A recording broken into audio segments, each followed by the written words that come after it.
à l'époque, avec la reprise de la coopération avec les institutions internationales, le gouvernement de la République démocratique du Congo, avec le financement de la coopération canadienne et d'autres bailleurs, avait estimé, passé en revue, les modalités d'acquisition ou de pratiques de marché en République démocratique du Congo selon la méthodologie de l'OCDE et qui préconisait effectivement une réforme majeure de ce secteur. C'est ainsi que le gouvernement avait mis en place une commission au remarque de réforme des marchés publics pour mettre en place un système qui repose sur des valeurs, qui repose sur des piliers, notamment tout le plan légal, réglementaire et des politiques.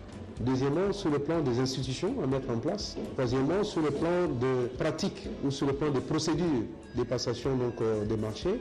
Et enfin, sur la redevabilité pour tout ce qui concerne la transparence et l'éthique à apporter dans le système. L'évaluation, 10 ans après, de cette réforme fait ressortir que la loi d'abord, mise en place après la première analyse, donc c'est la loi 10/010 du 27 avril 2010, relative au marché public. Et cette loi a mis en place des institutions qui devraient passer donc les commandes entre autres. Et cette loi a comme une innovation majeure, ce que nous allons dire, c'est le libre accès à la commande publique pour tout Congolais. La loi organise la passation des marchés, l'exécution de ces marchés, le contrôle de ces marchés et les cas échéants, le contentieux de ces marchés. Donc quand il y a un problème, comment le résoudre ? À un premier niveau et à un deuxième niveau avec un organe qui est indépendant, qui est attaché à l'ARMP, ce que nous appelons le comité de règlement des différends. Mais cette loi a également une autre innovation qui n'était pas avant. L'État a décidé dans cette réforme majeure de s'ouvrir dans la transparence et d'appeler d'autres organes, d'autres entités.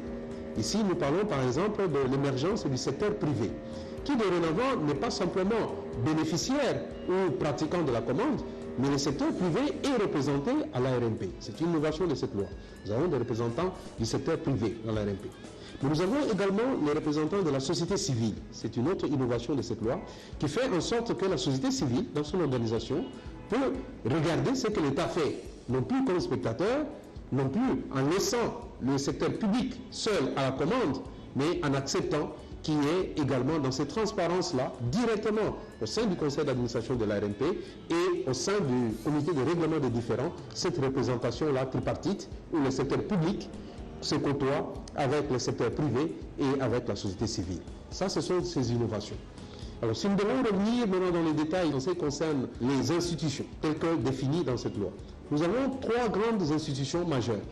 Nous avons premièrement donc la cellule de gestion et de passation des marchés publics. Cette cellule est la porte d'entrée.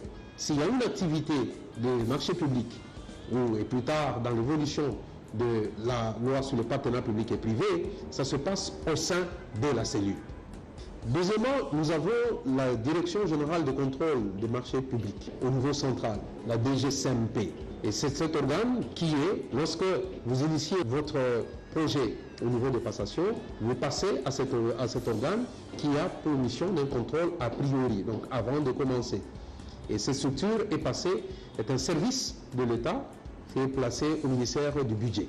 Et cette loi institue également un autre organe qui s'occupe du contrôle a posteriori et de la régulation de tous les systèmes. C'est ce que nous appelons, où la loi a défini l'autorité de régulation des marchés publics qui est un établissement public. Alors, l'innovation de cette loi également, c'est de permettre à ce que, au niveau de ces organes, que chaque organe puisse fonctionner et qu'il puisse avoir réellement une indépendance. Effectivement, 10 ans après, nous avons avancé.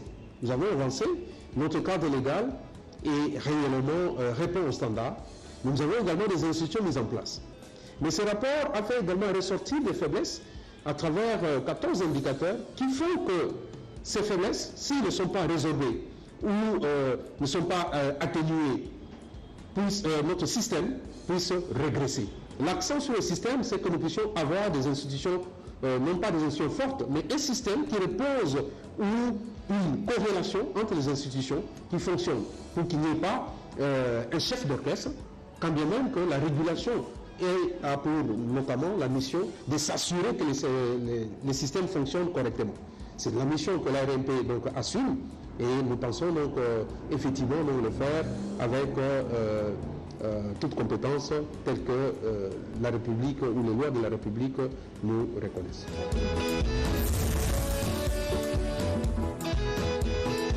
Ce numéro est terminé, je vous retrouve très prochainement.